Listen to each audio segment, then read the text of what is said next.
لیکن یہ عبادت اسی طریقے پر ادا کی جائے گی جیسے نبی کریم صلی اللہ علیہ وسلم نے سادگی کے ساتھ ادا فرمائی ہے۔ اب اگر کوئی شخص نبی صلی اللہ علیہ وسلم کا طریقہ چھوڑ کر خواہ تکلیف اختیار کرے اور یہ سوچے کہ اللہ کی عبادت میں جتنی مشقت اور تکلیفیں اٹھاؤں گا اتنا ہی زیادہ مجھے ثواب ملے گا، لہٰذا ناک میں نکیل لگا کر طواف کروں گا، سجدے میں سر پھوڑ دوں گا، کمزور ہونے کے باوجود سواری نہیں لوں گا، پیدل حج کرنے جاؤں گا، اگر نہیں چل پاؤں گا تو 2 آدمیوں کے بیچ کندھے کا سہارا لے کر چلوں گا، کوئی سوچے ہمیشہ کھڑا رہوں گا، کسی سے بات نہیں کروں گا، دھوپ میں رہوں گا، سایہ نہیں حاصل کروں گا تو اللہ خوش ہوگا اور میرا ثواب بڑھ جائے گا، تو یہ خیال فاسد اور بہت ہی غلط ہے۔ اس میں صرف اپنے جسم و جان کو تکلیف دینا ہے اور اس کے علاوہ کچھ حاصل ہونے والا نہیں ہے۔ سنا نہیں آپ نے رسول اللہ صلی اللہ علیہ وسلم نے ایک کی نکیل کی رسی کاٹ دی، دوسرے سے فرمایا سواری کر لو، ابو اسرائیل کو حکم دیا بات کرو، سایہ اختیار کرو اور بیٹھ جاؤ۔ معلوم یہ ہوا کہ عبادت وہی مطلوب و مقصود ہے جو نبی کریم صلی اللہ علیہ وسلم کے اسوہ اور طریقے پر ادا کی جائے۔ عبادت کا مقصد نفس کو عذاب دینا بالکل نہیں ہے، اللہ تعالیٰ کو دیکھتا ہے، اللہ تعالیٰ تکلیفات کو نہیں دیکھتا، نیکیوں کو دیکھتا ہے۔ یہ ان 3 لوگوں کی اصلاح کی بات ہو رہی تھی جن کا عقیدہ صحیح تھا لیکن عبادت کا طریقہ سنت کے موافق نہیں تھا۔ تو آپ کو یہ چیز سمجھ میں آ گئی ہوگی کہ میں آپ کو سمجھانا کیا چاہ رہی تھی۔ شروع میں جو آیت کریمہ آپ کو سنائی ہوں اس میں نیک عمل غلط عقیدے کے ساتھ ادا کرنے کا ذکر ہے۔ ایسا عمل اللہ کے نزدیک عکارت اور برباد ہوگا۔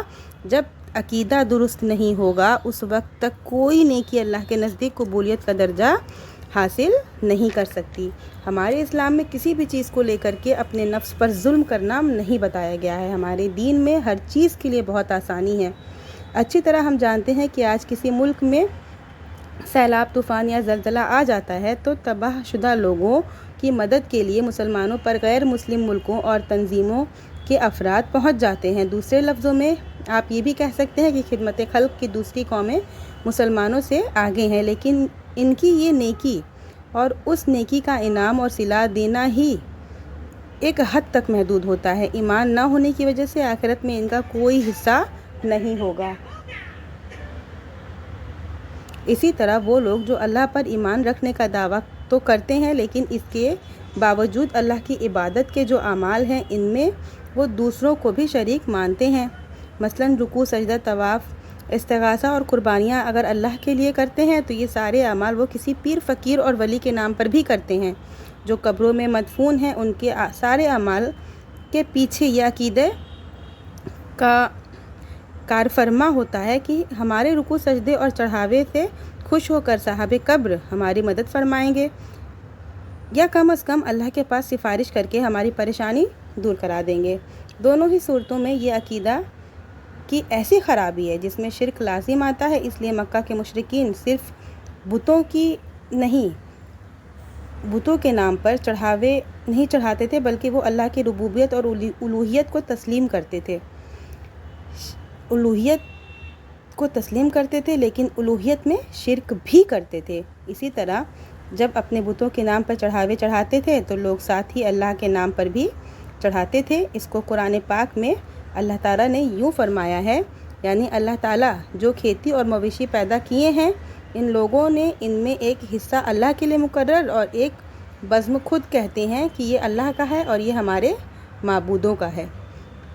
آیت کریمہ میں مشرکین کا عقیدہ اور ان کے عمل میں بتایا جا رہا ہے کہ تفصیل میں نہ جا کر صرف اتنا دیکھیے کہ ان کے چڑھاوے، نظر و نیاز صرف بتوں کے ہی نام پر نہیں ہوتے بلکہ اللہ کے لیے بھی الگ سے حصہ یہ لوگ لگاتے ہیں۔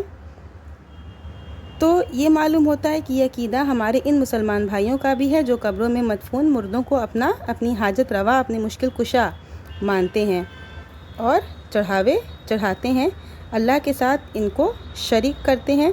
اسی لیے شرک کی وجہ سے اگر مشرکین کا اعمال صالح ضائع اور رائے گاہ ہوگا تو قبروں پر چادر چڑھانے والے، مرغا کاٹنے والے مسلمانوں کے اعمال بھی برباد اور اکارت ہوں گے۔ اس لیے شرک کی نوعیت دونوں کے یہاں ایک ہے اور ہمیں شرک جیسے گناہ سے ہمیشہ بچنا چاہیے۔ تو ویڈیو کو زیادہ لمبی نہیں کروں گی، اگر کوئی سوالات ہوں آپ کے تو آپ مجھ سے کمنٹ میں پوچھ سکتے ہیں۔ اللہ تعالیٰ سے دعا ہے کہ اللہ تعالیٰ ہمیں نیک عمل کرنے اور محمد رسول اللہ صلی اللہ علیہ وسلم کے راستے پر چلنے کی توفیق دے۔